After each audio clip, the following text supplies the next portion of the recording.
spot on the outside. Irish Patsy and Carson Jenner next. Down at the rail, Irish Rose is 8 lengths off the speed, but making some serious headway now as Foolish takes the lead at the 8th pole. It's Foolish. Irish Rose having to alter course. In the meantime, Tina Ella is coming smartly after Foolish, and Tina Ella takes the lead. Irish Rose, late run from Make It Snow, the beautifully bred Tina Ella. Warfront out of Beholder. Pure class, and it's graduation time. Battle for second between Irish Rose and Make It Snow. Then it was Foolish.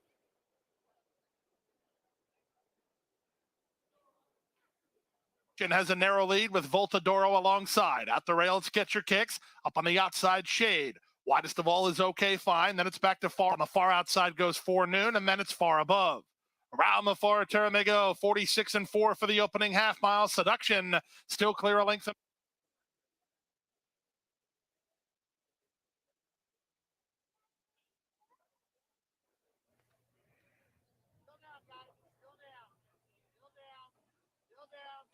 They're in the gate. And they're off. I don't get it. Stumbled very badly. Speed of the Nile is going to the front. Yellow Brick sprinting through along the inside. Riverside comes away in third. And Text the Legend is fourth in the early stages.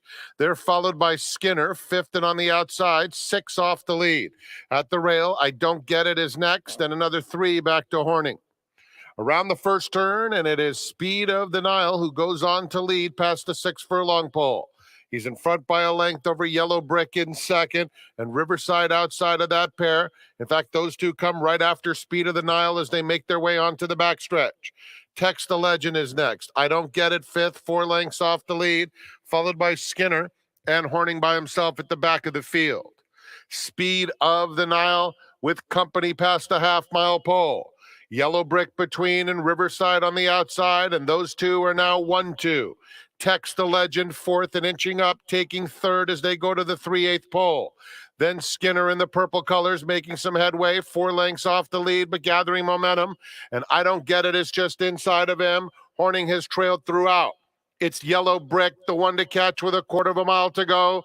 Skinner continues to make solid headway on the outside. These two square off at the top of the stretch. Yellow Brick confronted by Skinner, and Skinner on the outside runs right by at the 8th pole, very confidently ridden as he puts away Yellow Brick.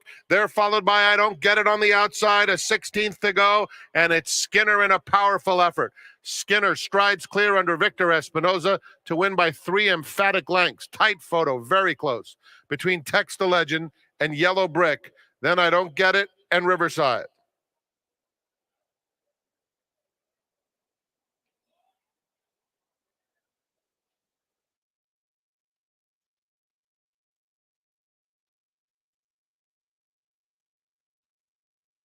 The gate.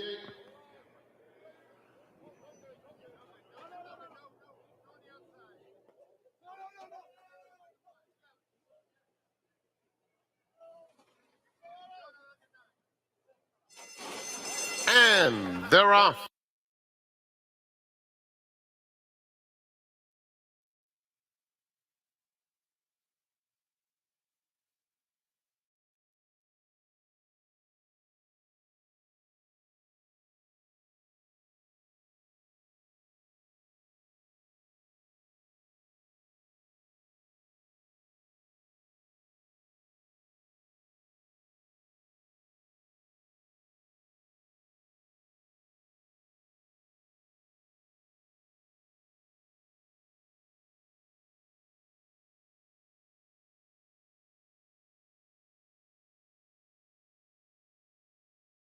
The gate.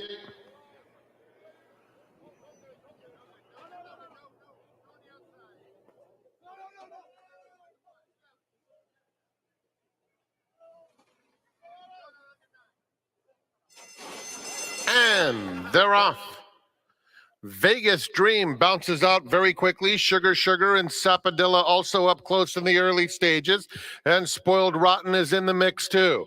Down at the rail, Mensa on tap is 3 lengths off the lead. Then it's Lady Derby racing on the inside of Homage. The two trailers, Macho Queen and Cat Bandit at the back of the field. There's a battle up top. It's Vegas Dream on the outside. Spoiled Rotten in between them and Sugar Sugar down at the rail. Mensa on tap is fourth, Sapadilla fifth, about 4 lengths off the battle. Another 5 lengths to Cat Bandit trying to make some headway from behind. Followed at the rail by Macho Queen with a quarter of a mile to go. And it's Spoiled Rotten and Sugar Sugar. Spoiled Rotten just in front. Sugar Sugar fights on bravely at the rail. They're inside the final 1/8 of a mile. Sapadilla's coming after the top pair. Sapadilla within 2.5 lengths of Spoiled Rotten and Sugar Sugar. Sapadilla continues to grind away. It's Spoiled Rotten just in front. Sapadilla surging. Spoiled Rotten, Sapadilla. Spoiled Rotten holds on. Sapadilla grinded away and just missed. Then it was Sugar Sugar third. Vegas Dream was fourth. And fifth was between Macho Queen and Lady Derby.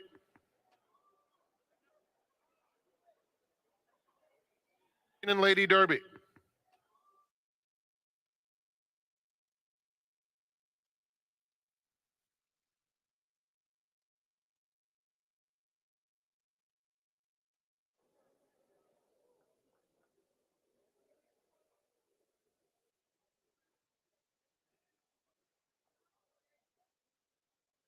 In this race, number 4, AG Bullet, the jockey Frankie.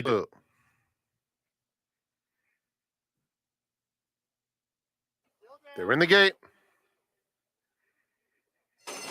And they're off in the Lady of Shamrock. And AG Bullet comes out sweetly. Here's Broadway Girls on the outside, and these two hook up right out of the gate. Nivan comes away in third, and the Wild Grazer fourth, about 3.5 or so off the leader. Then Princess Bettina between rivals, Quickly Park It on the outside, and Tea and Conversation is next. So Broadway Girls sets the pace and opens up a 2.5 or 3 length lead. AG Bullet sits in second and the Wild Grazer third. They're followed by Nivan and Princess Bettina fifth, 4.5 off the speed, a 3 wide Quickly Park It, and Tea and Conversation covered up at the rail. Edwin Maldonado and Broadway Girl saying, catch me if you can. They're clear by 3 to the half-mile pole, with AG Bullet clearly second. Another 2 to the Wild Grazer, joined at the rail by Nivan. Between those two, Tea and Conversation, and Quickly Park It widest of all, leaving Princess Bettina at the back. It's Broadway Girls by a length to AG Bullet. The Wild Grazer in the red colors now called on in third. From the back of the field, Princess Bettina 3 wide. Tea and Conversation has made steady headway. Nivan and Quickly Park It. They're at the top of the stretch. And AG Bullet on the outside is up to take the lead. Opens up a length and a half. The Wild Grazer chasing from second. Princess Bettina, Nivan at the rail. AG Bullet strong at the 16th pole. Has a 2-length lead. The Wild Grazer a final try. AG Bullet wins the Lady of Shamrock. The Wild Grazer was second best. Then it was Princess Bettina, Tea and Conversation, and Nivan.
For the last 5 years, it's been an annual tradition. Every February, the jockeys play the 6th through 8th graders at Holy Angels, which is a nearby school close to the Great Race Place. They play in a gymnasium called LaSalle High School, which is probably less than 2 miles away. And it's become a tradition that obviously many, many jockeys and fans embrace. As a matter of fact, one of the key attractions is take a look at all the kids getting the autographs from these Hall of Fame jockeys. And more importantly, take a look at this guy swishing three-pointers. You might recognize him even without any jockey silks on his name. Ricky Gonzalez. He shoots like Steph Curry. They call him Ricky Buckets, according to the person who filmed that video. Billy Koch was in attendance, as well as many other people from the Santa Anita racing community. It was a fun night. But if you bet on the jockeys, you lost in overtime. And I'm not sure who's to blame, but I can tell you this. The coach of the jockeys is sitting next to me. His name, Matt Nakatani. Matt, welcome to the seminar. Happy Friday. Thanks for having me. Was it bad coaching or bad talent that cost the jockeys a victory last night? I don't know if it was bad coaching and bad talent, but maybe a little height disadvantage to some of the even against 6th to 8th graders, right? Yeah. These kids are growing up tall these days. They definitely had the height advantage. Now, we saw Ricky Gonzalez. Tell me if he's a morning glory or not. He was swishing those three-pointers like he was Steph Curry. Did he make any of those shots in the game, or did he tighten up once the whistle blew? Let's call it tighten up. No, I think he made a three. He made a couple buckets. So overall, it was a good team effort, and it was just such a blessing to be with those kids, and it's a really good time, obviously, for a good charity. And you had played in actually that. You were a ringer a few years back. You actually played for the jockey team. Yeah. Did that help the jockeys get to a victory, or did you guys lose that year as well? We did win that year. I believe the jockeys have won like the last, I want to say, it's been quite some time. Drayden Van Dyke was telling me this morning that's the first time he's ever lost. Well, they're like 25 years older. I mean, they should win by at least 10 or 20 if Vegas was setting the line. Yeah. We showed it briefly, but there was a line of Hall of Fame jockeys signing autographs. Lafitte Pinkai, Gary Stevens flew in. Kent DeSormo, who played, was there. And your dad was there as well. We haven't heard much about your dad lately. How's he doing? How's he feel? He's doing really well. That's him in the baseball cap closest to us. So looking from the top down, that's Lafitte Pinkai, Mike Smith, Gary Stevens, Kent DeSormo, and Corey Nakatani. That really means a lot, right? I mean, if those guys show up to any event on a Thursday night, you know that automatically it means something to them. Yeah, absolutely. Those are the greats of our game. And my dad's been doing great. You know, he's obviously living the retired life. He's been retired about 3 years now. Is he driving you crazy because he's got so much time on his hands? He's not driving me crazy. He stays busy. I have a little sister who just turned 14 last month. Nice. She's really big into the 100 jumpers. And obviously the show world. Matter of fact, your dad's traveling around the country and even North America with her. Last time I spoke to him, he was up in Canada last year with her. Correct. He was in Canada for about half the year. They spend their time between Canada and out in La Quinta. They just bought a home there. Uh-huh. There's a big horse show park, the Desert Horse Park, I believe it's called. But literally, horses have been our life since day one. And it's kind of cool to see it trickle down from each child. Horses are obviously still number one. But in your life, Matt, there was more than horses. You actually went to the University of Louisville, and you were a kicker on the squad there. Charlie Strong was your coach. Yeah. What was that like? Obviously, you stepped away from horse racing. It's a different world out there, isn't it? Yeah, although, I was based in Louisville, horse racing was obviously a passion of mine, and I enjoyed watching my dad. But my first love was definitely football. I always wanted to play. I was never big enough to play other positions, so playing soccer and football my whole life, kicker was the perfect spot for me. And, I really enjoyed it. Played, obviously, 4 years. Went to bowl games. We went to Sugar Bowl. I think we got up high as number 3 in the country at one point. But it was obviously some of the best times of my life and some of the best memories I'll have. And, of course, they always say that, the racetrack, it always leads you back here. And a couple years later, I find myself here. And Matt represents both Joe Bravo and Mario Gutierrez. More importantly, we're going to find out who Matt likes on today's abbreviated 7-race card. But before we do any of that, let's toss the microphone over to track announcer Frank Miramati and get the early changes on a beautiful day here at the Great Race Place.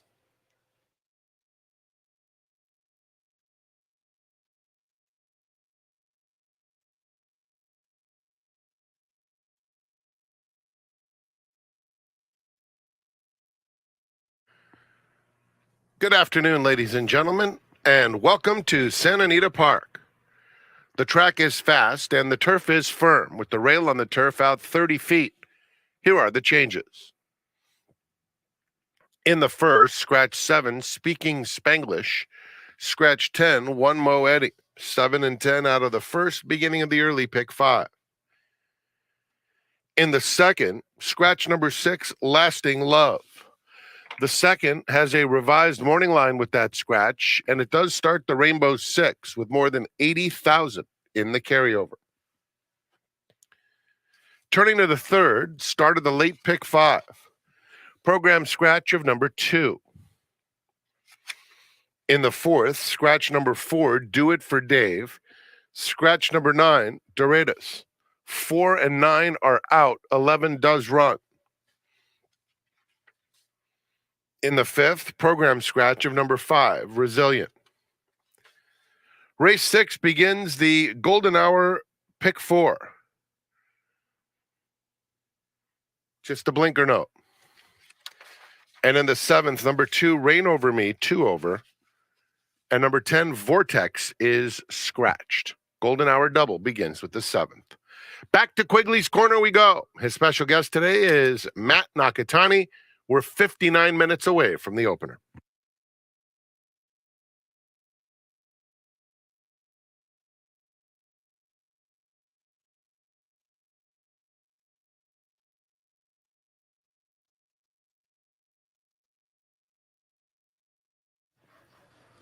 Welcome back. We're talking horses with Matt Nakatani. He's the son of Corey and Michelle Nakatani. He also represents as a jockey agent both Joe Bravo and Mario Gutierrez. It's our pleasure to have him on the seminar today. Matt, before we take a look at today's 7-race card, another question for you.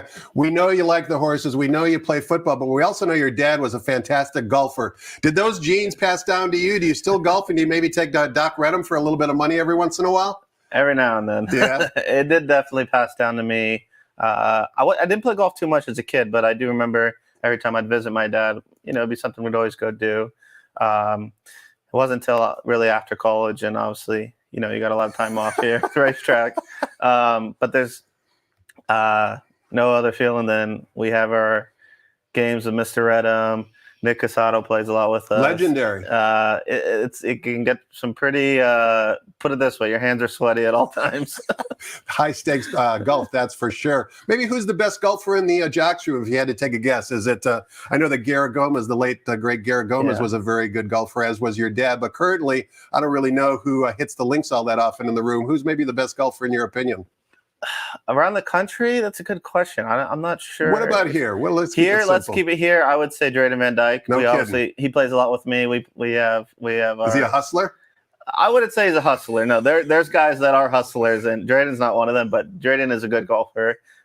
He's usually my partner most of the time, so we always call each other partner. Sure. But no, we try to take everybody else's money as the goal. What's the best golf course you ever played, Matt? Oh, geez. I know you've been to a few good ones. Well, I'm playing Riviera on Tuesday. What's wrong with that? You should be playing Riviera this week. I know, I wish, yeah.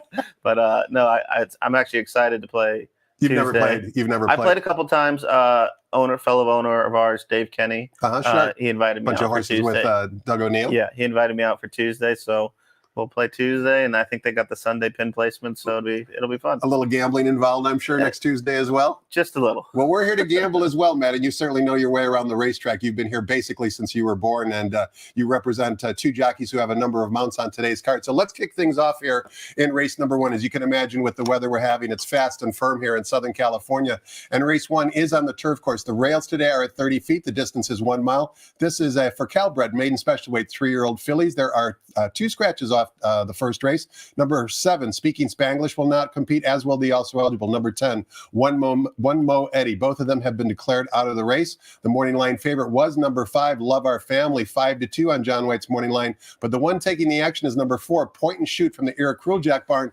Jockey Kent DeSormo in the saddle. Before we get your thoughts on the race, did Ken play a lot of minutes? In other words, is he going to be tired today? He's no spring chicken anymore. How many minutes did he log? These are important tidbits we need to know as horse players. Spring chicken. I did tell him that a couple times. I said, "Are you sure you want to go back in?" Was he huffing and puffing? He was ready to go. It was funny. About just after halftime, I sat the starters down on the bench. And I'm like, "All right, get your wind, get a little break. Right. We'll put you guys back at the end of the game because I know the starters for the other team come back at the end. Of course. So we got to save you guys for the end." "Oh no, Matt, we're giving up our lead. Put me back in. Put me back in. Put me back in." That was Kent. And it's a good sign, right? They're so competitive no matter what they do. Oh, if they're absolutely. playing cards or shooting golf or they're on the racetrack, they're competitors. Absolutely. That's what makes them Hall of Fame type of riders. Yeah, absolutely. Each one of those guys, they hate to lose. Now, Mario has a mount in this race. It's number 9, Smooth as Silk from the Ed Freeman bar. Let's first talk about Smooth as Silk. Smooth as Silk has had 7 chances up to this point. Last time out was sprinting and finished to a Doug O'Neill dropper who was dropping out of stakes races who broke from the rail. But Smooth as Silk actually ran good with some trouble. Do you expect her to improve maybe on the stretch out today? Yeah, she's a filly, obviously, Mr. Redham's. She's kind of played second fiddle to a couple of others in our stable. She definitely fits here, I would think. You know, she's an I'll Have Another, Smooth It mare. And Smooth It has thrown a lot of very talented turf runners. Very talented, grass, long on the grass. So we've always kind of tinkered between going back and forth, and sometimes it's just whatever race comes to you and whatever race is available that you obviously have to run in because that's the race that fills. And this is kind of the option that ended up for her. But you also like Love Our Family from the Eddie Truman bar, and the only one in the race not using Lasix, but switches over to leading rider Juan Hernandez. What is it about Love Our Family that you like, Matt? The key thing today, obviously, is the rails are at 30 feet. It tends to play to speed, and she looks like she's probably lone speed.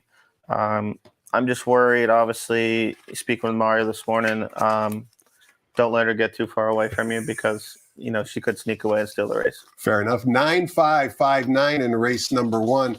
What are Mario's remembrances of some of the races that he's won throughout his career, particularly the classic races like with I'll Have Another and Nyquist? I mean, what do you guys ever sit down over a beer maybe one night and watch replays of that, or like what? I'll tell you what, that's Mr. Redham's favorite thing. When things are going a little down and things aren't looking that great, the first thing they do is pull up those replays and. Obviously I think Mario told me about a couple months ago that it's been 10 years that he's been riding for Mr. Redham. And obviously, without him, things would obviously be much different for us, but we're very grateful. And those times, I wasn't part of them back then, but knowing Mr. Redham and knowing Mario now and seeing those moments, they're pretty cherished. And one of Mr. Redham's strongest attributes, in my opinion, is his loyalty. He sticks with Mario through thick or thin. Absolutely. He doesn't let any of the outside noise interfere with his decisions, and he's been loyal, basically since they've been together as a team.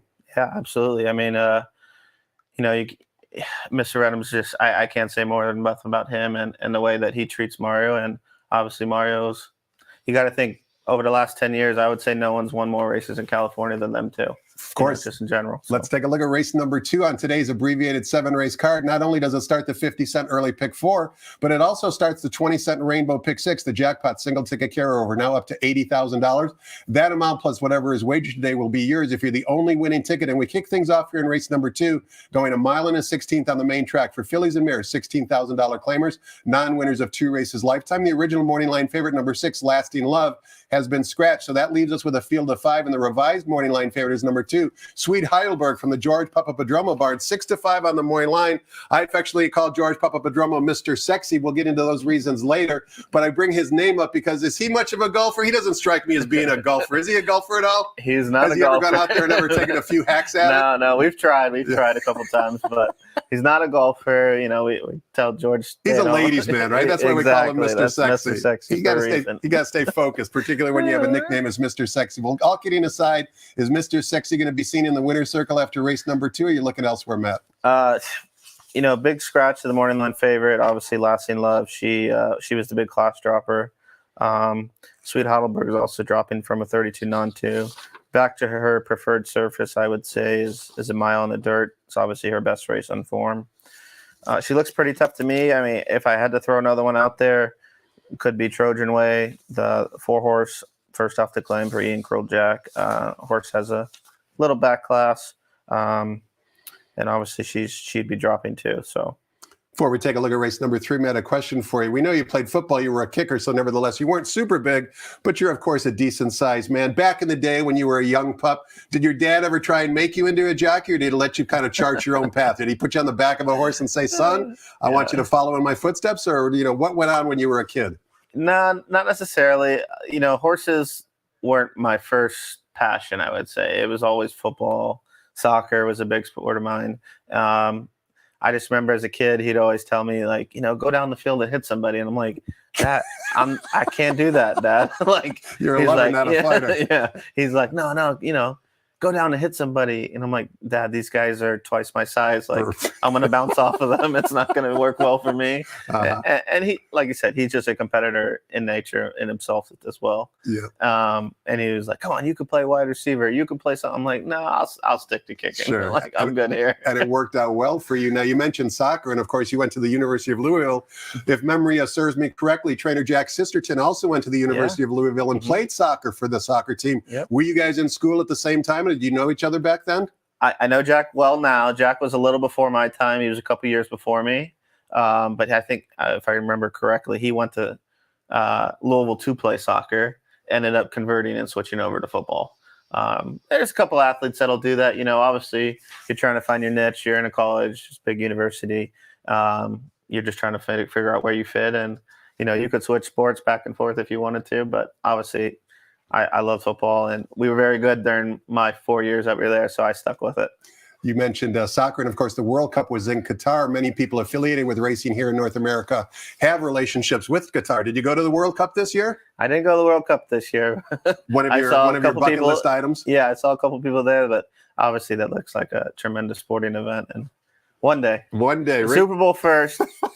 But I'll only go to the Super Bowl when the Vikings make it. So I told myself that. Why the Vikings? That Minnesota is a long way from Southern California. I've been biggest Vikings fan you can know. I think I've watched every game since first grade. Wow. My first grade teacher was Miss Harold. I'll never forget her. Was a big Vikings fan, and everything we did in class, one way or another, translated back to the Vikings. Obviously, there was no team in LA, and I'm obviously a big Lakers fan too. So the purple and yellow as a first grader just worked for me in the Randy Moss, Dante Culpepper days, and I've been a fan ever since. Can the Vikings make the Super Bowl with Kirk Cousins as their quarterback?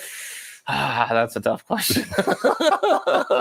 It's $1 million question. I get paid to ask tough questions. Let's see if I can ask you an easier question in race number 3, which begins the 50-cent late pick 5. We're sprinting 6.5 furlongs on the flat turf course for fillies and mares. $32,000 is the claiming tag. Program scratch of the 2, Miracle of Hope, will not compete. Leaves us with a field of 6. Number 3, Galavie from the Ron Ellis barn is the 8-5 morning line favorite. Ryan Curatolo looking for his second win at the meet, but this horse has won 2 straight and very competitive the last 3 races as well. You picking Galavie on top, or are you going elsewhere, Matt?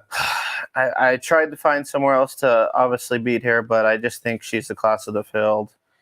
She stands out. She's a solid filly. I remember her back in the day, and whether she's sprinting, going a mile, she always shows up. Tried to make a case for the 7-horse Kitten's Kid, but a 32 non-2. Now she's stepping up obviously into multiple winners here. Same price level, but it's a lot tougher class-wise. I gave a little outside look to Mongolian Panther. On the rail.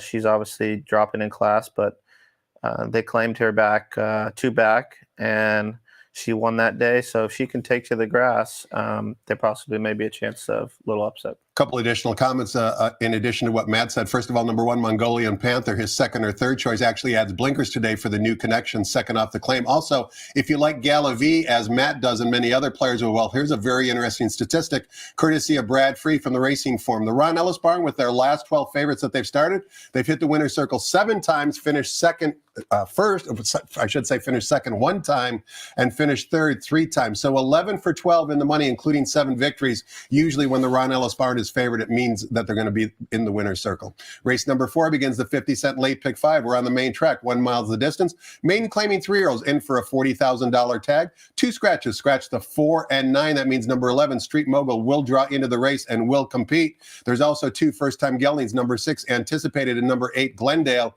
The morning line favorite taking a drop down in class for Uncle Doug is number 7 Tiz Talk. 8-5 on John White's morning line. Talk to us about race format. The race obviously runs through Tiz Talk. He's the class dropper. He's got a little form to him, running against some decent horses.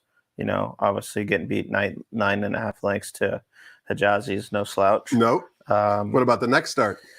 Next start came back Harlow Cap, who I believe is in the Risen Star this weekend. Correct, down at the fairgrounds for trainer Steve Asmussen. And Yellow Brick went off favored last weekend, but disappointed. Correct. but like I said, those are different types of horses than what he's seen here. Yeah. And the biggest angle I personally believe in handicapping it is just find their friends. The class always prevails. And obviously he's dropping to where he belongs. Fair enough. Tiz Talk, a likely single on any of Matt Nakatani's multi-rager tickets. Before we take a look at race number 5, Matt, that's the key question for you is, do you ever step up to the window and put some money behind your opinion? Absolutely. My big thing obviously is find a day where you can beat favorites. Sure. And obviously that's where you'll get the best, bang for your buck. And if you can find a day where you like a couple horses that you see vulnerable favorites, you'll make a pretty penny, And sometimes big fields lead to vulnerable favorites as well, and you get some value on some of the other runners as well. Speaking of decent-sized fields, in race number 5, we've got a field of 8, and we're sprinting 6 furlongs in the turf course. This is for Calbred.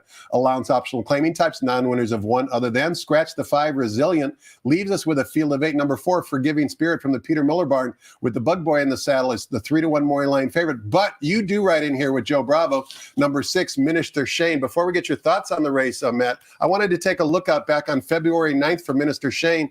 It was on the training track and it was in company. That is Minister Shane trailing the other workout partner by a considerable amount of lengths. I believe Joe Bravo was in the saddle this particular morning, and as we continue to watch the workout as they travel 5 furlongs, you'll see that Minister Shane easily inhales the workout partner by the name of Tempting Prospect. 2 questions for you. Do you know if that was Joe in the saddle? And have you seen this workout before? And if you haven't, or if you have, as we continue to watch it, what do you think of it? That is Joe in the saddle. He's looking around like he's looking for, just kind of watch Joe. I mean, not only can you see his arms are like a statue, but as he enters the lane, he's kind of looking around, talking to some of the other, pony riders. He knows that he's going to inhale Tempting Prospect. And it's kind of funny to watch here as he continues to come in the lane here. No ask whatsoever. You'll see Joe look over to the grandstand, knowing that he's easily got him beat. There he looks right there. Maybe he's looking for you, Matt, but this was a super impressive workout in my opinion. Yeah, obviously, I'll tell you, credit to Santa Anita, everybody here, XPTV. This is a great tool to use in handicapping. Incredible. I'll tell you, every night I go to bed, I usually watch any works on the day. Not they don't even have to be my horses, but just watching horses work. You tend to know how they're doing, if they're doing really well, and obviously one will catch your eye, like that one. And it's super easy. You just go to the xbtv.com website. There's a search box like Google. You put in the horse's name. It pops up on the menu. Right, you click on that, and then you have the whole library of works, both before maybe the most recent race or after the most recent race. It couldn't be easier. It's free of charge, and it's a handicapper's dream. It is actually. And like I say, obviously as a handicapper, you can see on paper, he might have worked 59-4. But what does that mean? But the eye test is what will get you, wow, he really did it the right way. And that was a wow work. Having looked at that and knowing that that's your jock, are you putting Minister Shane on top in race number 5? I did. I do think he's a solid horse, put it this way. He's coming back off the layoff, which, sometimes you may need a race or two to race into shape. But for this field, I didn't think there was any world beaters. Obviously, a lot of horses have been at this level trying the same thing over and over and over again. And, he ran second before he went to the sidelines. He ran second at this level. So that should be enough to get the job done. We also see you give a little love, Matt, to number 3 in Vronsky Style. What do you like about this Phil D'Amato trained runner? Yeah, he's been the same thing, knocking on the level. He's run second a couple times. Obviously Phil, great, turf trainer, great trainer overall. And to be honest, I really like the spacing with this guy. Obviously, he ran hard a bunch of times in a row, and now he's obviously freshening him up, and he's coming back to working really good, and he should fire his best race today. 6 and 3 in race number 5. Taking a look closer at the PPs for number 6, Minister Shane, who's ridden by Joe Bravo and Matt's top selection. You can see back on May of 22, he was coming back off a June of 2021 layoff, and lo and behold, what did he do? He hit the winner's circle at odds of close to 3-1. Before we take a look at race number 6, Matt, another question for you. We've talked a lot about your dad. We've talked a lot about you, but we haven't talked about your mom at all. And I know she's very active in horse racing as well. Yeah. How's she doing? Where's she living? What is she doing? Give us an update on your mom. My family is, we're spread out all over the place. I have family in Kentucky, California, and really comes down to for the horses. So my mom's been in Kentucky. Obviously, it's the winter right now. She's She's been a trainer. She's been she recently got the job as a steward. She's been working at Indiana Grand or Horseshoe Indianapolis, I believe. We know what you mean. Yeah. She's been working as a steward there. So their meet runs, I believe, like April to November. And obviously in the winter, she's helping out a couple people out at Turfway Park right now. That's and then great. She'll be heading back up there. And when she was in Southern California, I believe she was running a layup farm as well, right? Correct. She did that basically her whole life. I remember as a little kid, I remember Sundays the help would have off, and guess who was down there cleaning the stalls? You're looking at them. Did you like wrestling with the horses? I mean, could you ever be a trainer? I guess is my better question. It wasn't my favorite, thing to do, push on a Sunday. I was always looking at that 10 a.m. once football start. Yeah.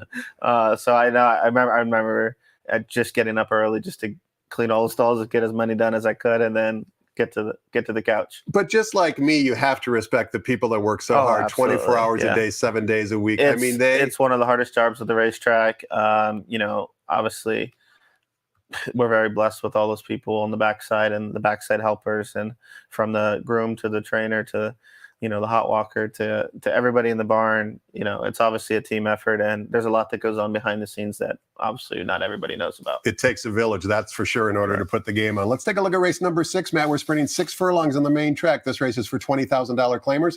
Non-winners of 3 races lifetime. Also, race 6 today begins the $1 Golden Hour Pick 4, linking our last 2 races here with the last 2 races at Golden Gate. We've got a field of 9. Morning line favorite number 3, Seville Road, taking a drop down in class for trainer Tim Yachteen. But Mario rides number 5, Conk Daddy from the George Papapadromo barn. 6-1 on the morning line. Conk Daddy has a lot of early speed and now takes that drop down in class that you mentioned before. Do you like Conk Daddy's chances today? I do. I obviously think he's realistically spotted today. This horse I've been working with this horse since day one, and he's always shown that, burst of early speed and just not a lot of finish in his races. So ideally you could see his 2 wins are at 5.5, which are great. Today, obviously we got to go 6, so he's got to hold on that extra half of a furlong. But he's speed, he'll be out there. He always tries hard. It's just whether if we can get a little breather. We also see you like the dropper Seville Road dropping down for $20,000. The lightly raced 5-year-old from the Tim Yachteen bar. Drayden has a live monitor. Did he whisper in your ear at all? Anything either last night or this morning about Seville Road as a lock? Yeah, right. I mean, with Seville Road, if you throw out his last 2 races, obviously one was trying the grass. The other time was first time going a mile. You throw those 2 out, and he's realistically right on the spot in the right race. I mean, he got beat length and 3/4 to Hopkins, who come back to win a stake a few weeks ago. So he's been running against much better horses, obviously. Yep. And Conk Daddy, just to go back and revisit him for a minute, back on January 2nd when he won on the turf course, as you mentioned, Matt, sprinting 5.5 furlongs. He was a first-time gelding that day and took action. He was morning line 8-1, went off at 7-2. So if he takes action again today off that 6-1 morning line, he could be tough to beat and maybe upset the favorite. We close out the day in race number 7, which offers $5 Golden Hour daily double wagering. Similar concept, last race here with the last race at Golden Gate. And we're going 1 mile on the turf course for maiden claiming 3-year-olds in for a $62,500 tag. Scratch the also eligible. Number 10, Vortex will not compete. Number 5, Russell's Hustle is a first-time gelding, the morning line favorite. Number 3, Zia Joe, coming back quickly after competing against winners, is the 5-2 morning line favorite. But before we get your thoughts on the race, Matt, I wanted to watch a replay back from Del Mar for number 4, Z Wataneo. Z Wataneo on his debut competed on November 19th in the 5th race at Del Mar. He's going to break from post position number 7 here, which is going to be easy to spot. It's right behind the palm tree, and effectively he lost any chance of winning by missing the break. And then watch the gallop out past the wire when he was sprinting 5 furlongs this particular day. After watching the replay, I think you'll understand why I like number 4, Z Wataneo, in race number 7 today. They're off. Rexford started quickly. On the inside, it is Captain Sparrow. These 2 out for the lead with Taster for the King to their outside. Seal Team away running in 4th, far outside. And then it's Bluegrass Go-Go, followed by Storm the Night. In between horses, Lord Mo goes up. And then Golden Spa and Zihuatanejo is the early trailer. Captain Sparrow and Rexford. These 2 a neck apart as they move for the far turn. They're stride for stride through a 22.6 opening quarter mile. Taster for the King, a length and a half behind and running on third and beginning to gain ground on the pace-setting pair. Then Storm the Night, followed by Seal Team on the outside. They're into the stretch. Rexford takes the lead on the outside. Captain Sparrow back into second. Then comes Taster for the King. And on the far outside, Seal Team. But Rexford's full of run. And Rexford and Ricky Gonzalez come to the wire. Clear by 5. Z Wataneo in the familiar Bloom Racing Red Silks colors you'll see here now on the gallop out kind of gets up to third and fourth and continues that forward progress going into the gallop out on the clubhouse turn. Now keep in mind today Z Wataneo will add Lasix and put blinkers on, and it looks like in his last race when he did go 2 turns it almost looks like he bled, right? He was in 5th off the early pace and then basically backed out of it. So I'm willing to draw a line through that race. There were 3 next out winners out of that race as well. To me 6-1 on Z Wataneo represents value, but what do I know? I want to know who Matt likes in today's nightcap and why. We're semi on the same horse. I do like Mario's mount here a little bit. Storm the Night. Mr. Sexy could have a big day if you're right. Here's George Papadromo again taking blinkers off Storm the Night. Would be the first. He's had a lot of big days recently. He sure has. Have you been working Storm the Night in the morning as well? I've been working Storm the Night. He's doing very well. This horse obviously on paper will look like he was bred for long on the grass. Today's the day where we're just going to get out there and hopefully get the lead and see how far he can take him. Obviously, of the best closers, I like the same horse you were on. The 4-horse, he seems to be, first time going a route. He was a little green, but obviously blinkers on, working well, should improve. And then obviously gets the ultimate class drop and finds his friends. And I'm sure, Matt, you're always evaluating jockey talent. That's kind of one of your key positions in terms of what you do for a living. Kazushi Kimura has come down here from Woodbine and, in my opinion, made a very positive impression. Were you familiar at all with Kazushi when he was riding up at Woodbine? And are you surprised by his somewhat immediate success, knowing how tough it can be to break into this colony? Yeah, absolutely. Right now, I can tell you this is probably one of the toughest colonies that you'll have in the country. It's incredible, isn't it? There's 10 guys that are Frankie Dettori, Johnny V, Umberto Rispoli, Juan Hernandez. I mean, it's just Tiago Pereira's having a great to meet as well. It's just a long list of guys. Victor Espinoza. Yeah, Hall of Fame riders. It's a pleasure to have. It's a pleasure to watch those jockeys right here, But for Kazushi coming in from Woodbine, I didn't watch too much of Woodbine. I knew he was leading rider, and I'd watched him a little. But I'll tell you, it's a young kid that tries hard. And a lot of people nowadays, they just want to know that you're going to give it 110% effort.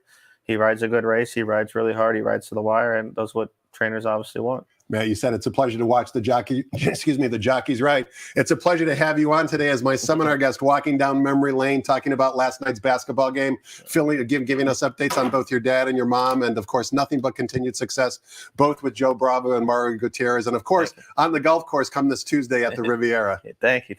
Thanks to all of you for watching as well. Hope you enjoyed it. Next voice you hear will be track announcer Frank Miramati updating us with any late program changes. Live racing resumes tomorrow, 12:30 p.m. Pacific time. We've got an excellent 9-race card store lined up for you then. We'll do the seminar 11:20 a.m. Pacific time. Thanks again for watching, everybody, and good luck.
Ladies and gentlemen, please rise for our national anthem.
Good afternoon, ladies and gentlemen, and welcome to Santa Anita Park. The track is fast, the turf is firm, the rail on the turf at 30 feet. Here are the changes. Nothing new since half an hour ago. First race starts the early pick 5, scratch 7 Speaking Spanglish and 10 One Mo Eddie. 7 and 10 are out of the first. The second, with a 7 race card, starts the Rainbow 6, 80,000 in the jackpot carryover. Scratch 6 Lasting Love, and with that scratch, a revised morning line is posted. Third starts the late pick 5, program scratch of number 2. In the fourth, scratch 4 Do It for Dave and 9 Doradas. 4 and 9 out of race 4. The 11 draws in. Fifth race, program scratch of the 5. Sixth race starts the golden hour pick 4. And the 7th starts the golden hour double number 2, Rain Over Me, 2 over, scratch 10, Vortex. Enjoy your day at the Great Race Place. 26 minutes to post for race 1.